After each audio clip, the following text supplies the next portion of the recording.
this song is perfect for the legend that's about to come on my show. I mean, this is one of my best interviews ever. It was definitely a dream come true. I mean, just to be in the presence of the king of radio, TV, media, Mr. Donnie Simpson himself. I mean, how often can you say that you can absorb and just be in this space? And it was just incredible, and I will never forget this day. I mean, this guy is just amazing, dropped so many gems. I can't even name them all. It was so amazing that I had to do part 1 and part 2. You guys, make sure you watch both of them. Hey, this is Donnie Simpson. I got mad respect for my girl, Kat Harvey.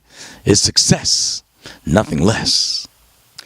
Hey, what's up, world? I'm Kat Harvey, CEO of KatHarveySNL, Success Nothing Less. Today, I'm so excited to have a legend beside us. But before I talk about that, I definitely... I definitely want to thank Rick and Miss Ricky for putting this together. It means a lot to me. So without further ado, I welcome the legendary, the iconic, the mogul himself, Mr. Donnie Simpson. Older. Well, thank you, Kat. How you doing? Man, I'm doing great. I'm always good. Yeah, I only do life one way. So, we were here last week for your 1-year anniversary here at Radio 1, and I never met you before. I just watched you when you were so present. How do you get to a place, over 30 years in marriage and successful career? How did somebody get there, and what does that feel like? Wow, marriage or career? Which one you want first? And by the way, let's put both of those numbers over 40. Oh, 40. Yeah, 42 years of marriage. It'll be 43 in October. But I'll speak on that first because that's what's most important, to me. I guess you get there, for me and Pam, she's my high school sweetheart, and like anybody else, there's some trials and tribulations. And can you just have tribulations, by the way? Do you know that? I've always wondered that. I know people have trials, but I never heard anyone just have tribulations. So anyway, but the way I've always looked at it is like a tennis match. You can lose a point and not lose the game, or you can lose a game and not lose the set. You can lose a set and not lose the match. You have to keep playing. And so, that's kind of the way I've viewed my marriage through the years. That, the end game is that we want to be together. And even though you go through some tough times, it's like, that's who I want to be with. That's who I want to finish this run with. That's my girl. And I have to tell you this, that it's the coolest thing in the world to me. My high school sweetheart, now in the role of grandmother. That's so, how cool is that? To have seen that much of someone's life up close like that. That's really special. And she's really good at it. She's a great grandmother, And so I love that. As far as career, I guess you just, I don't know, you do what you do. And if you enjoy it, and I think if you're really committed to being the best that you can be, then the years just start piling up. It's been a lot of years for me. I started in radio when I was 15. So 2 days ago was your anniversary. Yeah. I remember that. Yeah, right. Well, my anniversary here in D.C. Okay. Yeah. That was 39 years ago I arrived in D.C., but I'd done radio for 7 years or so before that.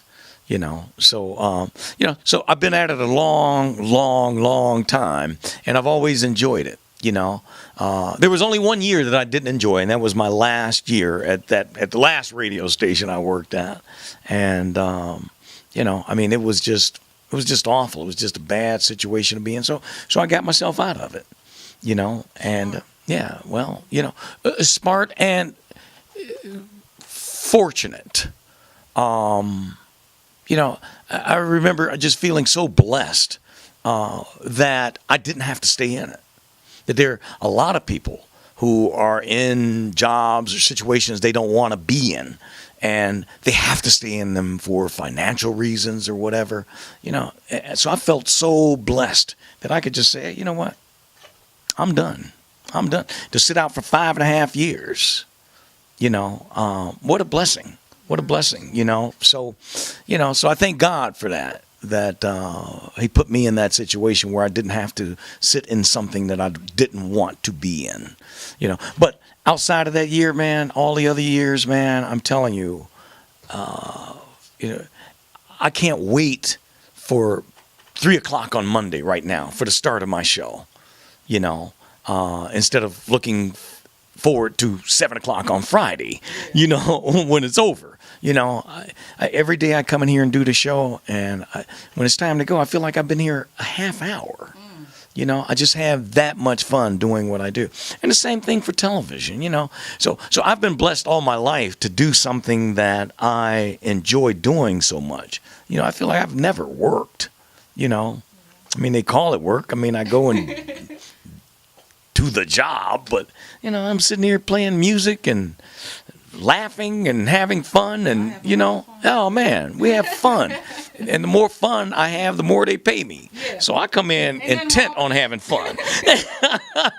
Because I've always felt if I don't enjoy it first, how can I expect you to as a listener or viewer?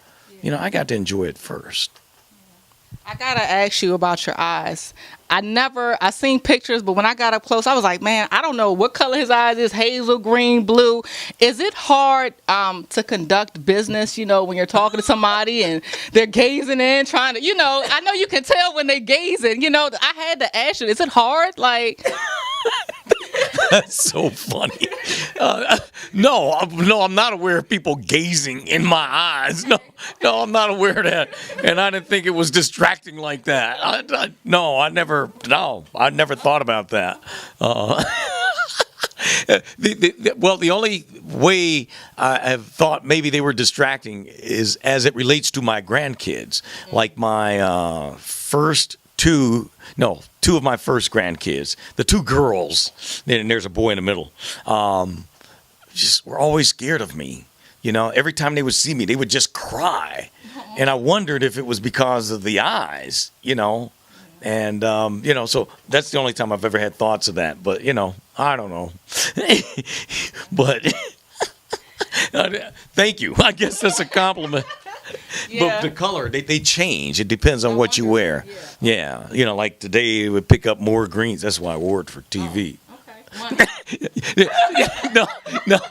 But if you wear blue, they pick up more blue or gold, stuff like that. Or if you drink too much, they turn red. Oh, okay. But that's never an issue with me. I want to talk about, I was reading that you were one of the major success of BET, from what Bob Johnson said. So how did that relationship change your life? Oh, wow. Well, very significantly. It's funny because at first I didn't want to get involved. When I first got that call to do Video Soul, I've always been very protective of image because that's all I have to sell. I can't give you 20 rebounds a night. All I can, it's just image. So very selective about the things I get involved with. It's got to be top shelf. And BET in its infancy wasn't a very pretty baby. And but after thinking about it for a couple of days, it came down to this for me, that this is our first black television network. And if you have something to offer it, you got to do that. And I'm glad I did. When I started, we were in 1.5 million homes. When I left, the number was approaching 50 million or something like that. And for Bob to give me the credit that he does for making that network go and making him a billionaire, making me a thousandaire. That's it's great. And the way that it's changed my life is that in every nook and cranny of this country that I travel to, and then some other places of the world, they know me. Because of Video Soul, and so and it's really interesting because it's like everybody that goes out with me always talks about it. And I see it.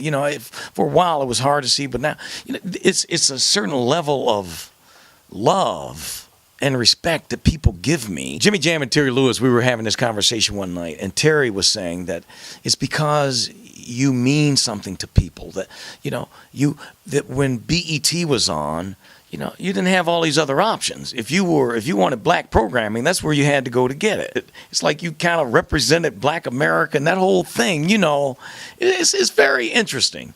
So and it was, I feel so blessed to have been brought along at a time like that, when there were, you didn't have all of these options like you do now. Not only do you have 600 cable channels, you've got the internet. You have endless entertainment. Or music videos and black music, if that's what you wanted, you had to come to me to get it. So that's kind of cool. It's kind of cool. So it was a significant change in my life, and it was a really good one. So I want to shift gears and talk about, I guess your mom a little bit. One of the pictures I saw that was so sweet, and I read that, she owns a record store. Mm-hmm. And so you would bring pictures of you and Michael Jackson and various celebrities to the store. So what was the story behind that? Like, was it you wanted to show people that's possible that came in the store about your success, or what was the point of bringing those pictures there? I just brought them to Mama. She put them up in the record shop. I had nothing. It wasn't even that deep. She just, Mama's proud, Yeah, Mama's just proud. So she would post those pictures like that. And that's okay with me, because it does say that, to people, I think. It's just like I would take my kids with me. I remember taking them to Michael Jackson's house. And for me, it was important for two reasons. One was that that I need you to see that this guy is human.